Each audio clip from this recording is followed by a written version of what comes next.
Yeah, man, that's what I'm saying. It's like at the end of the day, you're gonna keep getting the same result.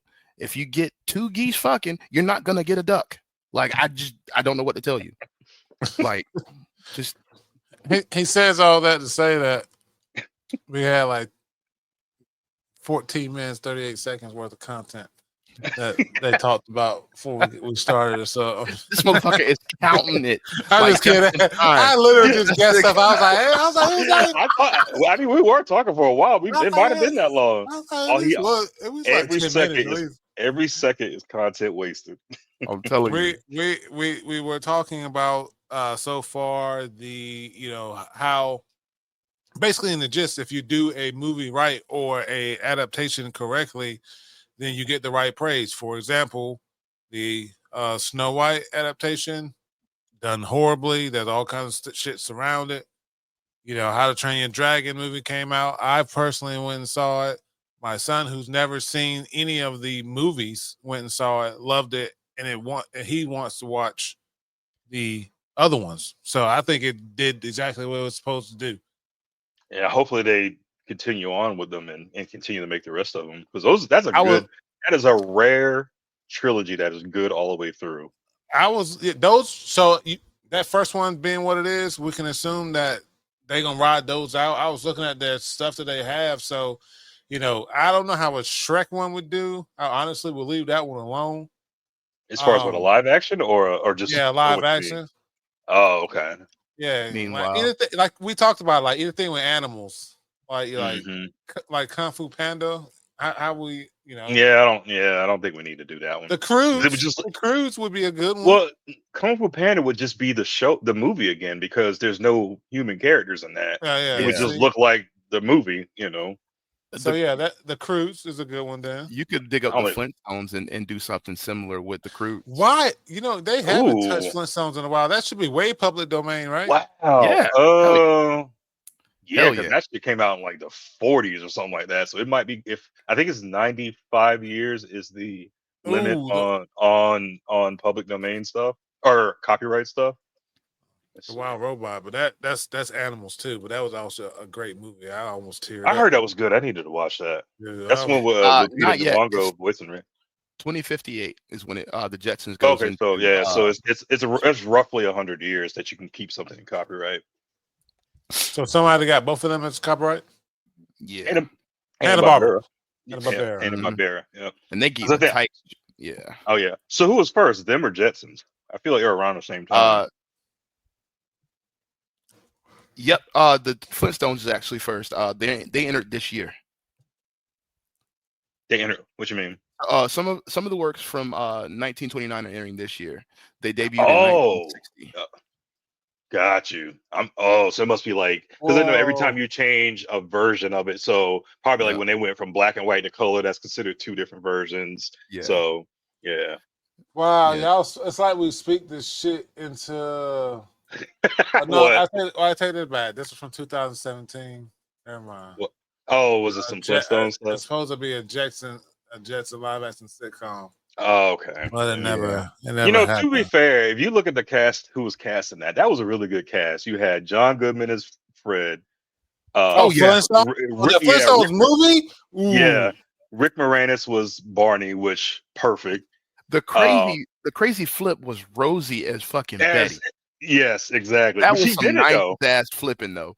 Yeah, she did it though, and that was like prime Rosie too, before she got whatever the hell went on with her. Even it was even still a controversial choice back then, because Rosie was not known to be a great. Yeah, but okay, so Betty Rubble in the Flintstones, I don't know if y'all know, she's a stereotype. Like, she's the dark-haired beauty. I thought they both were. I thought they were both. Yeah, they both were. That nuclear family stereotype. Obviously it's. Well, both Wilma and Betty were bad, but Betty herself was a particular trope, like you see in like Mad Men and stuff like that. Like, it was a big thing that she was fine and Barney was like short and like stumpy and shit. Got you. Okay.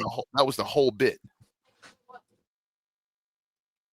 It's kind of like Bonnie and Joe in Family Guy. Oh, actually, I think they might be inspired because they both wear the same colors and they both have a kind of similar demeanor. Oh, that's true. Yeah. I mean, but Joe, cop. Well, okay. Who's not Uma? not Who's that? huh? You just drop again? I think so. There he goes. Yeah, you good over there? I hit back on the. I had back. Oh, back in your browser. Yeah. Oh, Trying to share fucking to go back here to bring up the Predator stuff. Oh, why's it got a cam? Yeah, this surprised me. I didn't know this was animated. I thought it was going to be a movie. I mean, I knew. Well, there is a movie coming out. Yeah. I thought it was a show. I didn't know it was a movie, but I think it was perfect. It could have been a show too, but I think it was a perfect movie. Halfway through, I was like, at the end, he was like, "We ready? What about the next episode?" I was like, "No, that's done. The whole thing, right? It's done, man." Yeah, I enjoy. I'll just go ahead and just throw it out there right now, just as a preamble. I enjoyed the fuck out of this because there was nothing superfluous about this story. Like there was nothing in here that I could recognize from our time. It's an original story. It is now. And what we're talking about for the audio listeners sorry. We didn't even let you get the intro in. Sorry. No, that's my fault because I didn't do it. I didn't even start. I didn't even start the episode to introduce us. None of that shit either. We just started talking. We had like some amateurs over here. Start the show. Oh, play the music again. This is just Boolin. Another. I appreciate you guys stopping by us, joining me as always. I'm Saint. This is Rico and Wonder. We're chilling, and today we're talking about the movie Predator: Killer of Killers on Hulu. and go. But no content again. And I'm gonna tell y'all this. This is episode 70. 7 minutes in, we talked about some shit, but the minute we started talking about this movie, you guys heard something that you guys never heard this early in any conversation about anything we ever talked about ever. And that is Wonder saying that he liked everything about this. The rare thumbs up. Wonder. So no, you're not bad because your opinion is what it is, and that's why we're here. We're doing it. You're very critical, and you do have, you have the, the receipts to back that stuff up. You say, but to get a thumbs up this early is crazy. It was good. It wasted no time getting to the motherfucking bread, and so that's what I love. How about before we get into it, do you want to? So what this movie, Predator of Killers and Killers, is about, it tells a story of 3 killers from 3 different times as well, who in their time or during their scuffles or whatever, they kill a predator. So then they're all captured, and we'll go over the stories in a second, but they're captured, and we'll talk about the stories and what happens after they're captured. So first things first was the Viking. There was a shield maiden who was, she was, that was the baddest grandma in history. Ever. Right. That was the baddest grandma in history.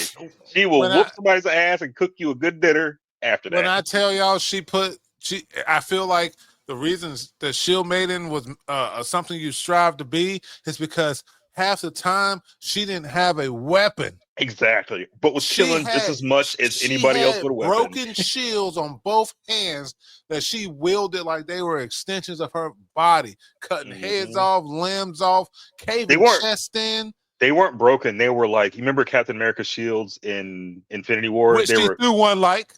Right, and you remember it has that little cutout in the front, and that's for socking somebody in their shit in their throat, or so she can see as well, like her. Really? Oh, they're made like that. Yeah, they're made like that. Well, I think it might have broke at one point, but I think the shield was initially made like that so you can, like if they had the Viking shield, right? You can see and turn it and all that other stuff. But I think it is made like that.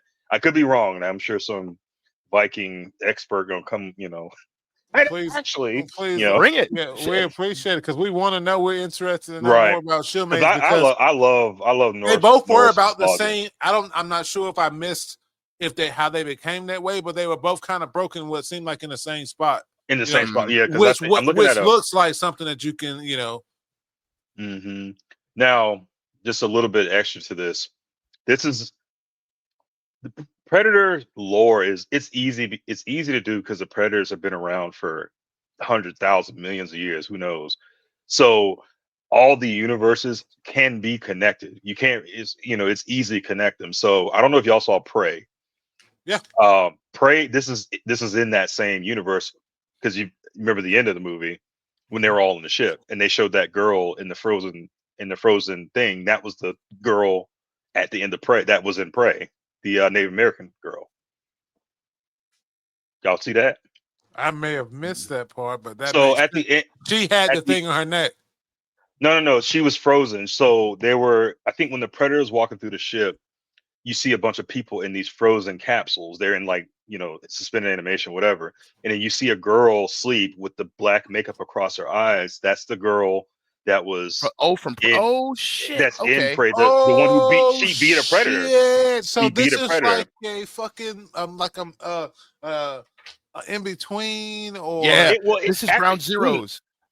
Who knows? Because I'm saying like this could be the same time as the Viking, but because of the way the Predator's technology, we don't know when this really takes place because he picked up the World War II dude. That's what 1940 something, and 841 AD is when he picked her up. Right, exactly. So they could have been in that suspended animation for God knows how long. Then a ninja. Right, exactly, in feudal Japan. So that, whatever. Yeah, that was 1609. Yep. So yeah, they're picking him up. Like we said in the Versus episode, Kevin McAllister would be on there too if he killed the Predator. So yeah, so this is all in that universe. And also, do y'all remember when, I'm sorry we're skipping along the movie. It's just I remember stuff and I got to get it up. Let's go. Get it out. That's what we do. So remember when they were thrown in the arena and they were all given their weapons and the pilot was given a flintlock pistol. That pistol is at the end of Predator 2 when Danny Glover kills a Predator, the other ones come down and they have a gun. That gun is like a constant in the Predator universe. I thought that girl got a gun too. She did, but that gun has been all over. It was in Predator 2, it was in Prey, it was in this movie. That's like, and I think, I don't know, like a pirate or something killed a Predator, and that's where the gun originally came from. But it's bounced around the Predator universe for forever. So it's like little, Easter eggs. It's not vital. It's like if you miss it, it's whatever. It's just throwing something that kind of links all these things together. So yeah, that's cool as shit though. Yeah, like when he's okay, we'll get to him. All right, so we start with the Shield Maiden. Shield Maidens. She's fucking. Her story starts as she's chasing after a priest or whatever who he forced her to kill her own father. So as a strong and powerful Shield Maiden, her and the Vikings, they lead the charge. They kill him, but in the midst of it, they've been tracked by one of the biggest fucking predators I've ever seen. And, and then he don't even got like one of hands. He got this like, it's literally like a hand cannon. He launches that shit back and punches you with it, and it like sends a sound wave or whatever. Yeah. I love all the predators were different because we've only seen like the standard predator in the majority of the movies. I said the same thing about the pilot one because I'm like, why wouldn't they have a pilot? We're jumping around. All right. It's hard to do. It's hard to not do it when it's a good movie and you just remember all the good parts. It's hard to. The Shield Maiden. She fucks hers up, and it's a good battle. I mean, it's an hour and 25-minute movie, and they probably give each battle a good 22 minutes. It's good. This movie is tight. You get the characters, you get their motivations, and you understand why they're there. You understand why they're there. Then it gets right. The Predator shows up, and like I've never like. For them to tell that much about a character in that short amount of time, and you get all you need, and it was just a tight movie. You get their motivations, you get everything, and why they are the way they are in that small amount of time. I really like that. I thought it was really dope. So Shield Maiden, she kills her. she fucking tricks her Predator. We can each do one. I'll do her. The Shield Maiden, she they go fuck. I ain't gonna lie, they go toe to toe, hand to hand. She fucking them up. She ends up wrapping a chain and an anchor, which was in itself was genius. How she just holding her breath and was swimming around them and locking them up. So she has an anchor pull them down. He think he gonna do some shit and he gonna fucking hit her with the hand cannon. But she learned earlier that she can block it with a shield and get propelled backwards. So he hits her with a hand cannon. It gets blocked, send him back, stabs him. She gets launched out. They're underwater this whole time. Yeah, they were half her fight was underwater. Man, she freezing water too. G. Grandmother and G. Well, I thought that was her grandson. That was her son, right? I think it may have been her son, but she. Okay. You know, war do that to you.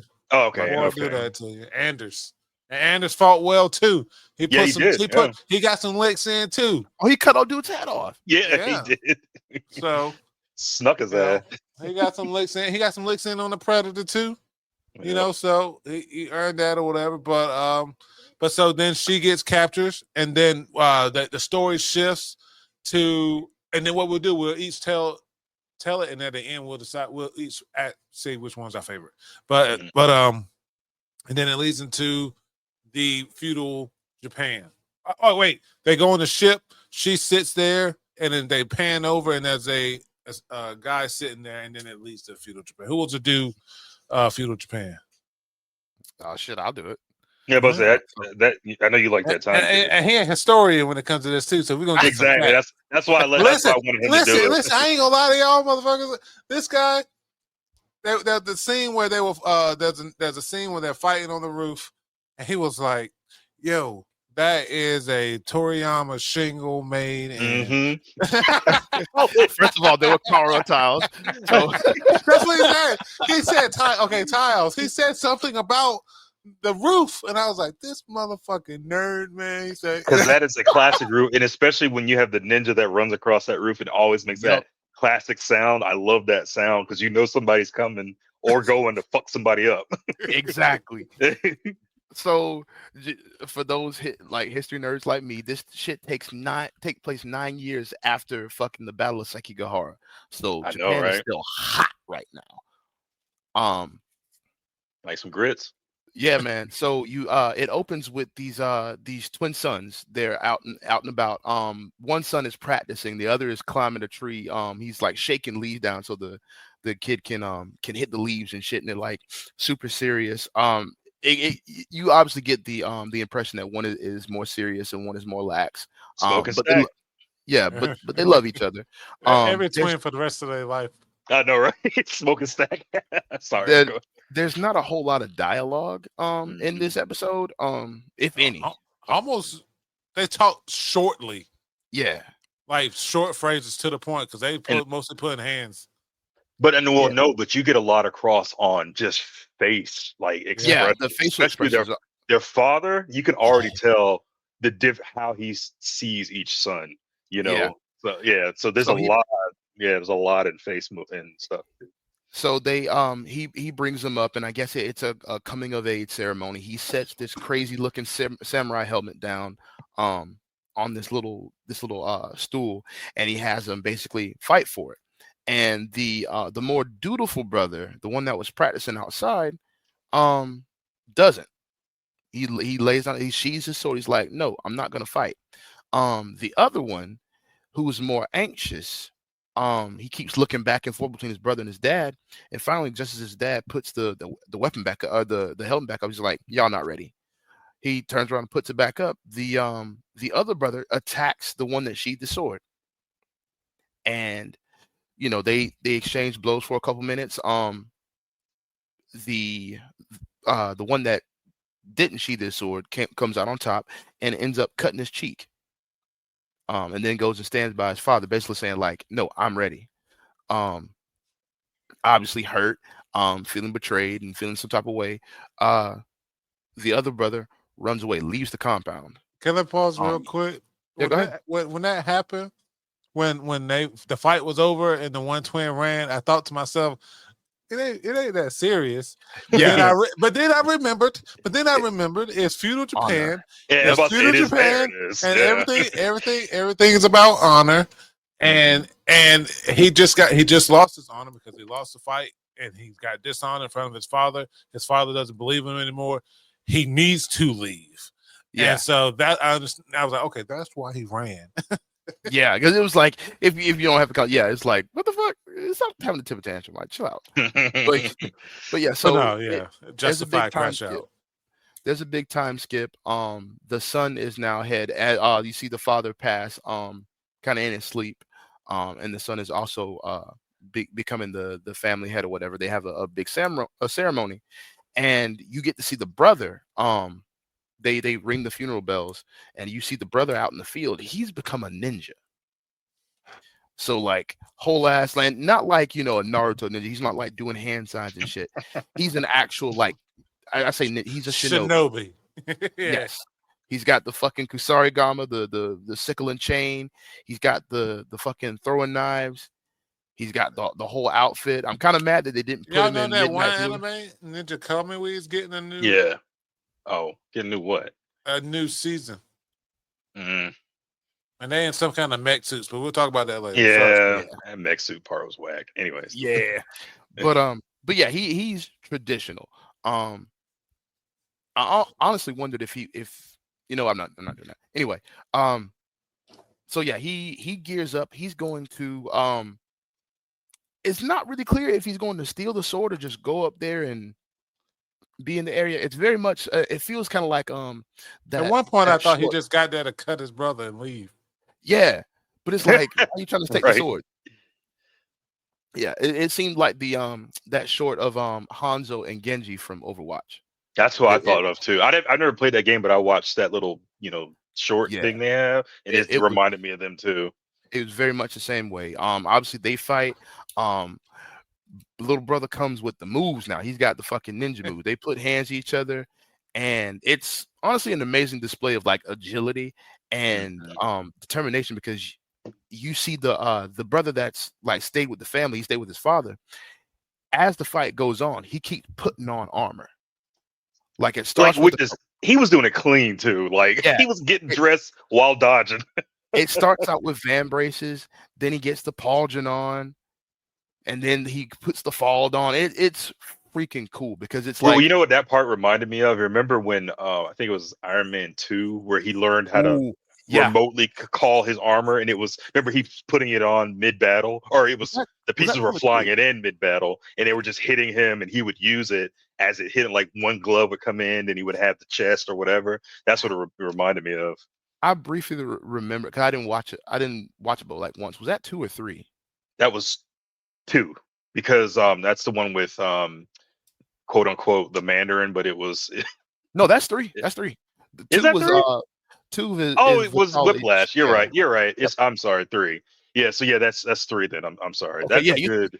Extremist. Yes. Okay. Yes. Yeah. Exactly that. That. Yeah. He is clean with the shit. And obviously the other brother is clean with his shit. He is putting boot to ass. Like he does this little like stripper pole thing with the beam when the brother flings him off, and he comes around the backside and just puts both feet in his chest and sends him flying. Yep. Fucking amazing. So they end the fight, and the brother cuts him as the like I'm not cute, just we matched now, we twins for real now. But then the part that on the rails that the predator cut earlier separate, and he falls, and it's like presumably to his death, because it immediately affects old boy. Like the ninja thinks, I have just killed my brother. Like he gets it. It looks like he gets in Seiza position, like he's about to commit seppuku. But I don't know for sure, because it immediately like it goes to, there's something else in here.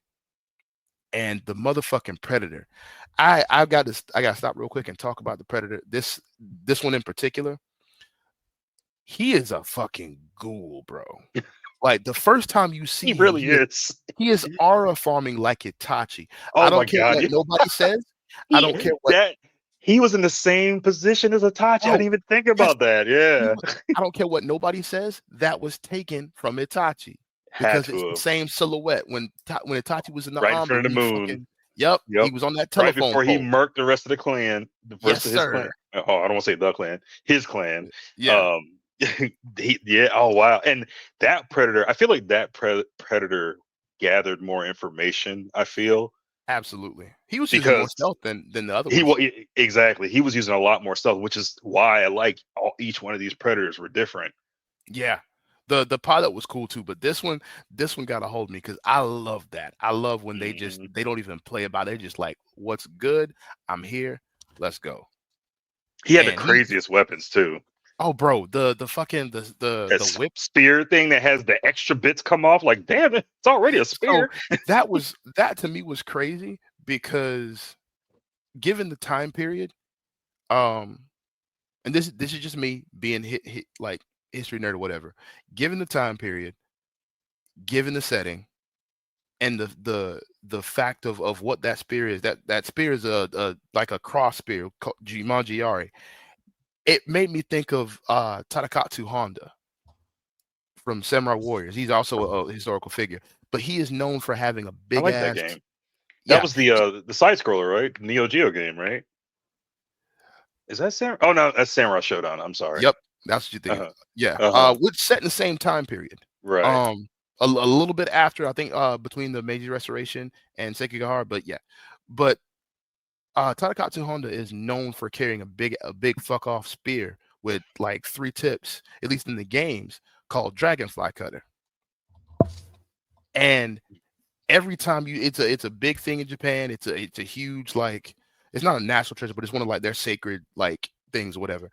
It's fucking cool. And the fact that they gave this weapon to this particular Predator when you don't see it in any of the other ones, whenever you see a Yautja spear, it looks like some kind of either a man catcher or just wicked sharp, and it's got like hooks on it. But they gave this dude a cross spear like he's a big ass fucking samurai or some shit like that. And I adored it. And I loved when he threw. So the ninja brother, remember when he those poor guards when he pushed him out the way, and then he saw it used on that guard that first time, and he remembered like, oh, this bitch has got extra steps. This is a spear with extra shit on it. So and he ducked that head. Yeah, he I think it was about to hit his brother, wasn't it? And he pushed him or something like that. Yeah. So that them two, man, that's probably the best. Those two were probably the best hand to hand. Yeah. Just because of the technicality of them all, What got me was the end of the fight. So obviously, as he fights the Predator inside of the compound or the castle, he kicks him out. He lands in the river, gets out, and comes ashore, and his brother's there. He thought he killed his brother, so they start. The samurai brother wants to like, okay, let's go, motherfucker, round 2. And the ninja brother's like, hey, chill, shh. There's something's not right. Oh, because he hadn't seen it yet. Yeah, and so they get attacked again, and so they go through the whole thing, and it's super cool to see the ninja and samurai like teaming up. Like definitely like obviously watch this fucking this animation. But what got me, what made an impression on me is they send it flying into the tree. That makes its impact. And both me and Saint said the same thing at the same time. It's like, I was like, is it dead? And then Saint said, its cloaking is still up. And I was like, exactly. So we waited on it. And in the animation itself, it looks like they look at each other like, all right, cool, that thing's dead. Let's continue fight, right? And they get on either side of the tree and they jump towards each other like that same like samurai duel thing or whatever, with the one slash, and we see which one falls at the end or whatever. But instead of that, at the end, they kill the Predator because head and legs go off. That was dope. That was so clean. Yeah, it was so good. Yep, that was because I'm thinking like, oh, are they going to start fighting after all that? That's it. That Predator was just there catching his breath. Yeah, he's like, "Woo, all right, I understand it. Made it these motherfuckers." And I have no notes for this particular animation. I there was in Saint Necessity. There's one scene when I think it's Torres gets put onto the ship, and he like holds out his hand, and the Viking lady spits in his hand, and it's like, you were born from an anus. I'm like, yo, what the fuck? Like, calm down, bitch. But at the same time, that is part of her character. She's just right. Like, she is so savage.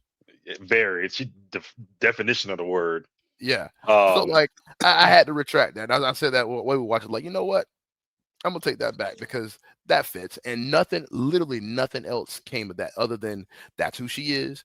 Like, but yeah, as far as the Japan episode went, no notes. The shit was fucking wonderful. What I liked about it is before the whole episode started, you see one of the brothers, and they really tricked you because you see a brother in a white shirt, and when it starts the episode, or when they become adults, the samurai brother, he has a white shirt. I'm like, oh, he's the one that survives. But some time passed, he probably changed his shirt or whatever. It turns out it was the ninja brother, but because you only see the back of their head, so you don't know which one it is. And it turns out the ninja brother is the one that survived. So yeah, that was a good little, oh, you thought it was him, but it's not. But type deal. Because you couldn't see the beard either. Exactly. Mm-hmm. Yeah. Then so I'll take the last one, the Bullet. So it starts in 40 something 2. I can't remember if they showed it, but you see was he I gotta remember now because I watched this a couple of days ago. Was he a crop duster, or was his dad a crop duster? Because I know they were because remember at the beginning he was talking to his dad, and they show a plane fly by and crop dust a cornfield, and I was wondering, I couldn't remember if his dad was a crop duster or not, and so he was the crop duster. Oh, okay. So he's talking to his dad, and he's like, son, I can't bail you out anymore, and you see a letter he puts in his chest. It's a draft letter. So he gets drafted into the Navy, which I always thought you just get drafted into the Army regardless. So he gets drafted. I had a comment about this, and I said this is sketch too. Like, I feel like his dad having that draft letter from the United States government, and that kid about to go to war and shit. Like, I feel like he could have been a little bit nicer about that. Right, he was a little hard on him when he broke that news that he going off the war. I forgot. Yeah. I forgot about that whole part. Yeah, but he just put that in his chest and like holla. Sorry, son. Yeah, that shit was kind of crazy. Yeah, so he gets drafted into the Navy, and some time passed, and he there's a year old. The voice actor sounded like Meryl from Walking Dead. I didn't look it up to see who it was, but it did sound like him. It's the old grizzled pilot. Senior pilot comes in, and he's got like something in his engine, and I think Torres he's a mechanic. He's like, he wants to be a pilot. He pulls this piece of metal out, and it's foreign. It looks weird. He's like, what the hell is that? He starts messing with it, and it flicks open, and all of a sudden it shoots out the side of the plane with like a rope or this little hook thing, and it shoots out the side of the plane. So I might be skipping around because I can't remember it exactly because it's been a few days and I forgot what happened. So does the Predator just start attacking the ship? I can't remember what happens. How they got into a battle with the Predator. So they had just shot down some of the enemy, and then he had just got there to tell them, like, hey, look, there's something else up here, and then it shot one of them down, and then they saw it. Gotcha. Okay. So yeah, Torres hops in a plane, and they all go to battle, and they're just he finds the fucking skyhook thing.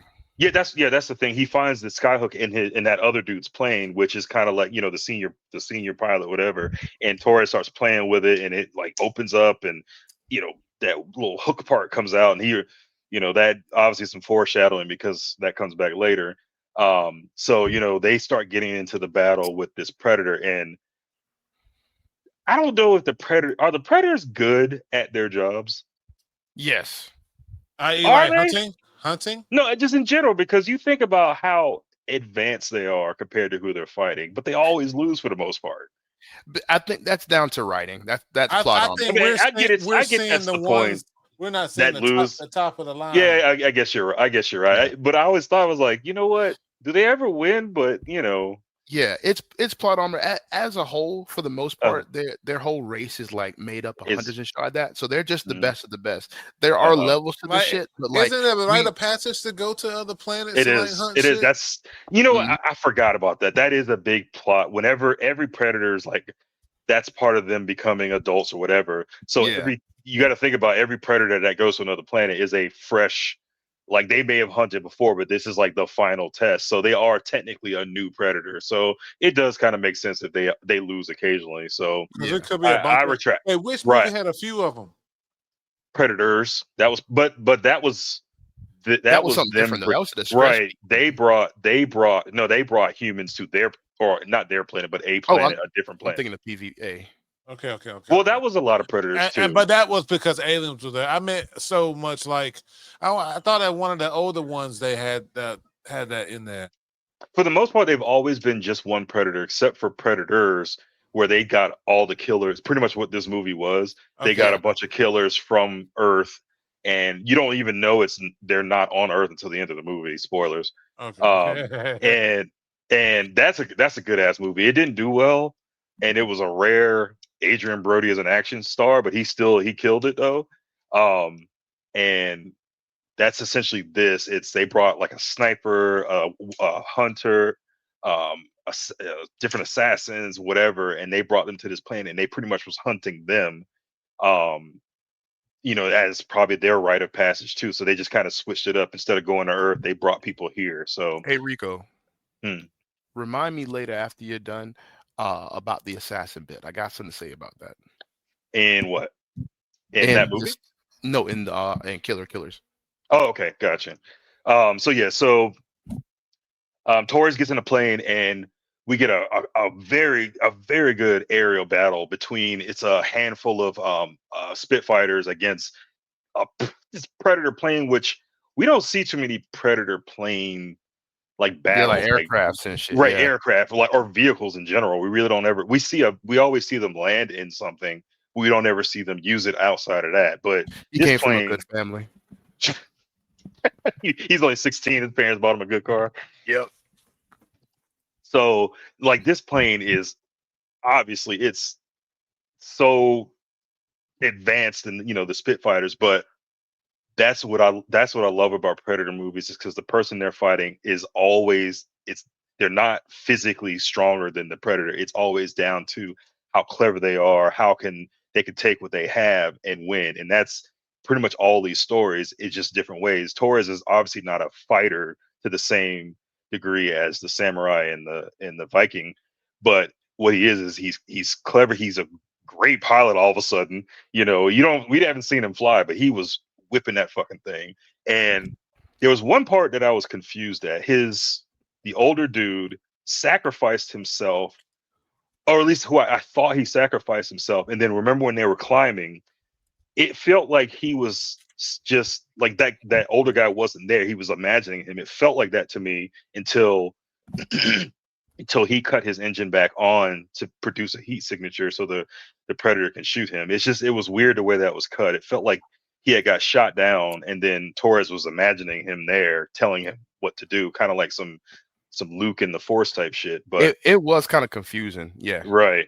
So Torres does some crazy stuff, like, so he's flying, and his I think it was his left fuel tank catches on fire. So he straight up gets out the plane, and like he hooks a wrench up to the stick so he can keep the plane straight, and he climbs on the wing, and it's a fuel tank, so he has to kick it off before it blows up. And so I think that's when he realizes that the Predator tracks heat signatures, is when he kicked it off. So they make a plan, like, we need to climb. And so they both go straight up and they climb, and as their engines start, or their heat signatures start going down because it's getting colder as the atmosphere, they go higher in the atmosphere. The Predator starts losing their signature. And so they're getting closer. And So the other pilot is like, look, I'm going to give you a shot to kill him. So he like does, I forgot what he does, but he fires his engines back up or whatever. And Predator locks on to him. Torres does this like loop-de-loop. I don't remember what he does, but he ends up getting behind him, shoots one of the Predator's engines. And I forgot I can't remember exactly how he did it, but the hook shot that he's discovered earlier, when he got it off that other pilot's plane, I think the Predator shot it at him or something, and he flips it around and it ends up hitting the Predator ship. Like I said, I can't remember exactly. He basically makes a mace of it. It hits it hits the Predator and the chain swings around and comes back and hits him. You're right. Okay, so yeah, he remembering how this thing worked earlier, he used it against the Predator. So it was a great aerial. I love aerial. I just love playing dogfights, anyways. So regardless of the time, the time period, because I just love dogfights. So that was something you definitely don't see in the Predator world is a dogfight. And even this Predator, he looked different too, and he had all, he was. I'm sure he's a great pilot too from the Predator world, but he just got done with. So, so Torres ends up getting captured. So Torres ends up getting captured, and say it again. I was just saying he looked like a fucking sky captain. He had the eye patch and everything. Oh yeah, he did. He did, and he was like bald too. He didn't have the dreads like the other ones. At least I couldn't see him. He was the old head Predator. That's why he lost. He's like, yeah, I still got that fight in me. I'll show y'all. I'll show y'all YNs how we do this. See, look, when it got blown up. Yep. Told his ass he couldn't do this anymore. Sit your ass down. Now we down a ship. So yeah, Torres that's why I put him in the ship. Yeah, because he can't physically fight, but he can fly. At least he thought he could. Got him bad knees, so he can't fight no more. So yeah, he gets captured, thrown onto the ship, and that's where we meet the other two. So how y'all want to do the last bit? I mean, shit, we go right into it. Yeah. You can go ahead and finish the last bit, Rico. That part was like, in the grand scheme, it went super fast. I mean, I felt like my heart stopped while I was watching it, but in the grand scheme of what they did, it went super fast. Yeah, it was a faster battle than the other two. I think they had to speed that last one up so we can get to the last bit. So yeah, they get to a planet and they immediately get these collars thrown on their necks, like the Suicide Squad collars. But it has some extra features. It can translate. What is funny is I was mad it didn't translate for them. But I guess they probably can do it, but the Predators don't want them communicating. Or care. Yeah, I guess that makes sense. Or care, but they don't want them communicating because that would give them too much of an advantage. But it has to have translated every language. So they have these collars on, and this big motherfucking Predator comes out with this flowing chain cape thing. I don't know what that was. And he said, what you say? Wonder how he was swaying off the? Bro. He was swaying when he was walking off the ship and shit. He stepped. If you go back and watch, Rico, saying you got to pull it up real quick.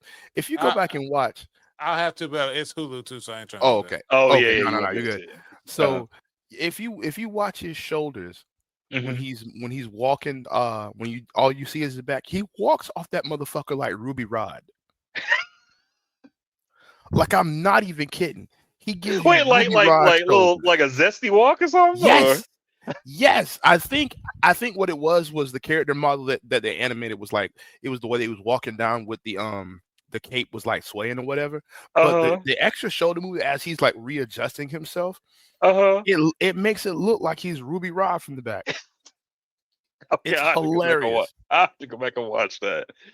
So man. You gotta take some of his. You try to take some of his cred there, doing that. No shade to the Predator King. That dude came out drip. That dude came out looking like Luton 14th. I am the state. Motherfucking Pimp King, ermine coat. What you got from me, brother? What's the thread count looking like? He might give Santa a run for his money on that thread count. Right? Like Egyptian cop. No, you know what his thread count is? He got a bunch of a bunch of concubines holding him up. That's the bed. Like they just had their hands up, and he just lay on their hands. That's it. Like this motherfucker's heavy. It's like 1,000 people just sitting there with their hands up, and he just lay on top of them. Just intergalactic all night. You know what? No, I would say James Brown because of the coat. You know, somebody comes and put that coat on him when he done. Yes, absolutely. The hardest working man in show business. So yeah, he walks out, you know, and he starts talking. He's like, pretty much fight for your freedom, quote unquote freedom. You know, which one of you is the killer of killers? And he said, you know, says the line, like, drop the mic, movie's over. So he said, which one of you the killer of killers? So they all. It's kind of fucked up. Everybody gets like these little things pop up, and it's weapons. Yeah. So the shield man gets her shield. The samurai, the ninja gets a sword, and they pull up this. It's a pistol. It's a flintlock pistol. Yes. Like if you don't know what a flintlock pistol is, any pirate movie, any movie with pilgrims, it's the one where you gotta load you gotta put the ball shot in there. Put your gunpowder in there. Yeah, the Patriot, any of those. You got to shove the little thing down with the pole, and you get one shot. And if you miss, that's wrap. So he gets this. He's like, "What the fuck am I supposed to do with this?" Like, so he generally knows how it works. So they all start fighting, but then the Predator's like, "You know what? This shit ain't going fast enough.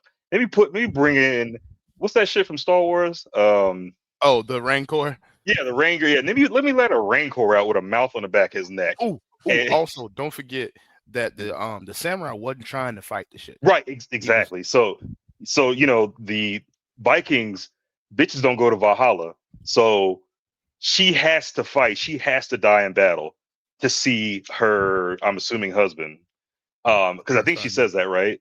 Yeah, her husband and her son. Sure. Yeah. Yeah. So she's like, you know. I can't. So he's essentially like he's defending himself, but he's not attacking. But she's like, I can't die. I have to die in battle. I need to go to Valhalla. So she's attacking him. He's like defending himself. Meanwhile, poor Torres is running for his damn life against this damn Rancor. And in the whole battle, he gets scooped up, and you think he gets eaten. Like he goes in this damn thing's mouth. So you're like, oh shit. I was like, damn, and another fact, the voice of Torres is the Spanish dude from I think Coach Carter. He's been around like forever. Oh my God. Yeah. I was like, cause he sounded familiar, and I'm like, who is that? I was like, this dude, he's the famous I wouldn't mind being. Like I feel like he could still go to the store and somebody be like, oh shit. Yeah, that's that dude. Yeah, I ain't gonna bother him, but you know, that's him. And then keep walking. So that's the kind of famous he is.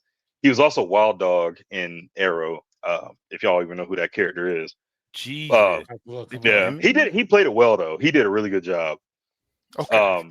So yeah, he gets swallowed. You think he's dead. Meanwhile, the Viking and the samurai, like he just straight up sheaths his sword, puts it down on the ground, and he's sitting there like, look, if you're gonna kill me, kill me. But she can't because that's not her, you know, that's not her dying in battle. So meanwhile, it cuts. I can't remember what happens. Like she's like in his face yelling at him, like, fight me, you know, I have to die, so and so. So it kind of cuts to the Rancor, and turns out Torres isn't dead, but he did find there's some poor person's arm in there. And it has like I'm assuming it's another Predator because it had the little arm thing on it. So he's lucky he didn't just blow everybody up by hitting them wrong buttons. I almost thought that was happening. Yeah, so he starts hitting buttons on the little thing. I'm like, all right, now, you know the Predators are sore losers. You might hit that nuke button. That's what I'm saying. So he starts hitting buttons. All of a sudden, a blade comes out, the gauntlet. So he starts stabbing the shit out of the monster from the inside. Like he's stabbing the hell out of this thing. And I guess it starts coming towards the Viking and the samurai. So they start, and what I love is like, there's a language barrier, but there's one thing that these two people understand is fighting. And I think they give each other kind of a look, and then they go to work on this Rancor. Like they cutting his Achilles tendons out and busting all his ACLs out and like all over this monster. And Torres is whipping his ass from the inside. So like they go to work on this damn monster, and they end up beating him. And as I'm trying to remember, how did they get? So I think as they're bringing the monster, like they kill the monster, and as it's going, like the cleanup crew comes out, and they're in these little jet ski speeder bike looking things, and they pull the monster into like the trash, the disposal. Then all of a sudden Torres busts out the where they drug the mouse, so he's driving the damn thing, and he scoops up the Viking and the samurai, and they pretty much do the great escape. They what do they do? They go up the platform, and they get onto the pimp Predator ship. I think that was his ship, wasn't it? That they jacked. Yeah. So they stole his ship, and then as they're trying to escape, they have you see this turret kind of pivot, and it shoots this huge hook shot, and it ends up hooking up the ship. So they're like, oh shit, we can't go anywhere. And then you see the Viking, she's like, I told you, I gotta go Valhalla. So she gives them a look, and they know what she's about to do. Like, yeah, didn't say nothing. She just gives a look, and she does. I don't know if y'all ever seen Reign of Fire, the dragon movie. Yeah, when he at the end where he jumps off, and I mean he did go right. So she does one of those, jumps off the ship with the shield. That shit was so clean. She uses the shield to ride down that chain, and she goes to work on all them predators down there. She ends up breaking the thing that was holding the ship back. And I think I skipped a part. I forgot the boss predator. He had threw something, and the samurai ends up losing an arm. While they were trying to escape, like, so he loses like his left arm, I believe. And so she ends up, they break the. I don't think she's dead, or did they show her die? So I don't think she's dead. She might be an honorary predator for all I know. So which one? The Viking, remember the Viking? Remember she jumps off, but I can't remember if they showed her die. But anyways, like she ends up, she breaks the little chain, the plane flies off. You're like, oh, they're gonna get away. I mean, they are on another planet, so I don't know how far they're even gonna get. But then you see like 30 ships just, rise up and start chasing them. So it's gonna be. I really hope this gets a sequel, because you can't just leave it off. And then I think and this is kind of what I was saying at the beginning, I think in the ship you see people frozen. So maybe they're gonna use them or wake them up, and we're gonna have a whole like a Avengers Endgame type shit. Maybe Danny Glover's in there. Maybe I got something because sketch. We didn't see this, but here you go. Shit! Hold on, damn! I did it wrong. I did stop sharing instead of sharing. Instead of sharing. All right, you ready? Mm-hmm. Oh, okay, so they did Freezer. Yep. Okay. Isn't Neru Comanche?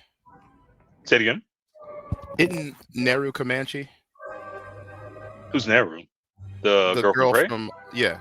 Oh, I can't remember. I remember seeing what it was, but she may have been. Yeah, there she is right there. Okay, I couldn't remember where this was. I knew I saw it. I just couldn't remember where in the movie I saw it. Well, I know that quality didn't fuck up right when I was about to zoom on her face. It did. Yes, I think. Man. But yeah, I think what's going to happen is they're going to go wake everybody up. Like, they can't. They're going to wake everybody up. It's going to be Danny Glover. Maybe Dutch is still around. Maybe that's what I've been hearing on the internet. Oh, that he might be around. Yeah. Mm-hmm. They're gonna have Sanaa Lathan with that scar on her face. She gonna show up. Who else was in there? Adrian Brody's character might be there too. They could bring everybody in. It's animated, so yeah. I hope this gets a sequel. And I think the same dude directed that directed Prey, so that's probably why they're both good. So very good. I agree. I was gonna ask which was your which story was your favorite each. Mine's sketches. got to be the Japan one. Also, yeah, I remember what I wanted to say. There's a scene in the Ninja Samurai one where the way he gets into the castle is by using a hollowed out log. That is some old ninja manual type stuff from like the Iga Ninja Scrolls. Like, that's right. He did. He did get in there. I forgot about that. Yeah, got in the freaking the hollowed out log, and then used a blow dart to the dude's fucking throat. Yep. To while he was peeing, while he was taking a piss. That was crazy. I'm like, yo, just on that, like that small detail and the way he was climbing up, because the first time you see him using the kunai, it's not to throw, it's to climb, and I fucking love that, because they could have gave him the fucking the shoketsu and like the little claws and have him like climb. Those little claws in their palm thing. Is that thing? Yeah, I've seen those. But they didn't. They gave him kunai and they let him climb with it, which is exact because they're more of a tool than anything else. But when he threw him, he was whipping them shits. Oh, bro, that pose he hit when he pulled two of them down his sleeve and then turned around and them. Oh yeah, he was whipping them shits. I ain't gonna lie, man. His brother too had some hots because I remember Turner when he knocked his sword up. I saw his brother turn and looked at it, and a second later he was on that beam. Yep. Oh, bro, they were quick. They were quick with the shit, bro. Like they moved. I think as far as the choreography, I think the Samurai Ninja fight is probably the best. But that's just what you get with those, those warriors. The Viking is just raw power. I don't need no, like, they're still clever, but we don't need no finesse. We don't do nothing. We just raw power. Like, she wasn't probably as technical, but she's still a clever and good fighter. So I mean, I don't really know if I could pick one. They were all really good. I would teeter between the Japan and Viking one. And I like Torres. And not that Torres wasn't great, but we seen that. Right, it was shorter in the grand scheme of things, and because it had to be, it kind of had to be. But I like dog fights in general, so. Cool. But yeah, they're all good. Well, I mean, we do ratings, so I'm gonna give it a solid 9, to be honest. Same, honestly. Yeah. Same. Okay. I think we're 9s across. I think we're 9s across the board because I love the animation.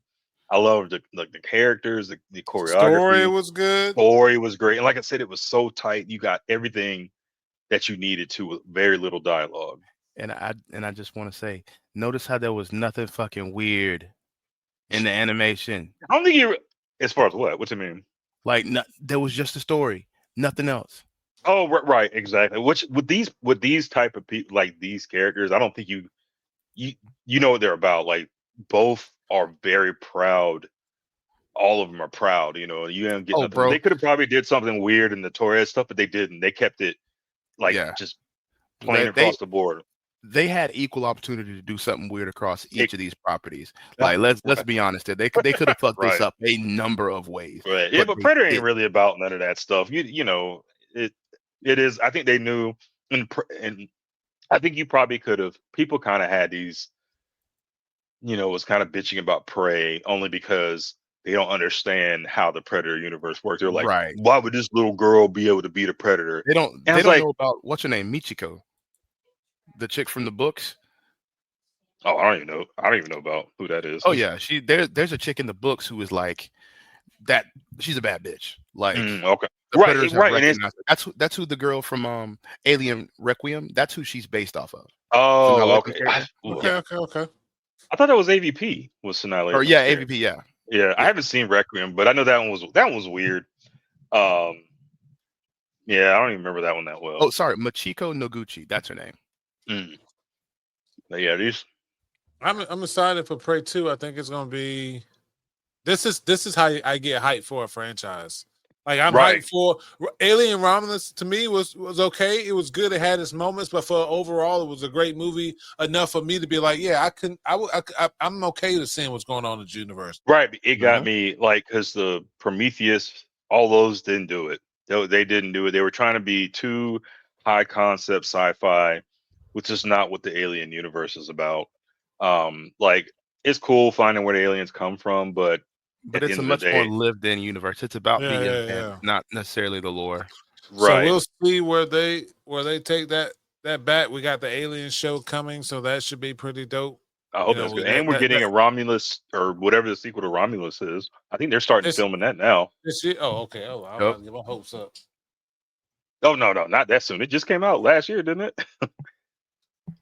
Yeah, I think Or was that this year? I can't remember if it was last year, this year. But all right. Well, appreciate you guys and gals taking a listen, and everyone taking a listen, and appreciate listeners Babylon about this. We got some good stuff coming up. Episodes. Rico don't know it yet, but we're gonna be streaming soon too.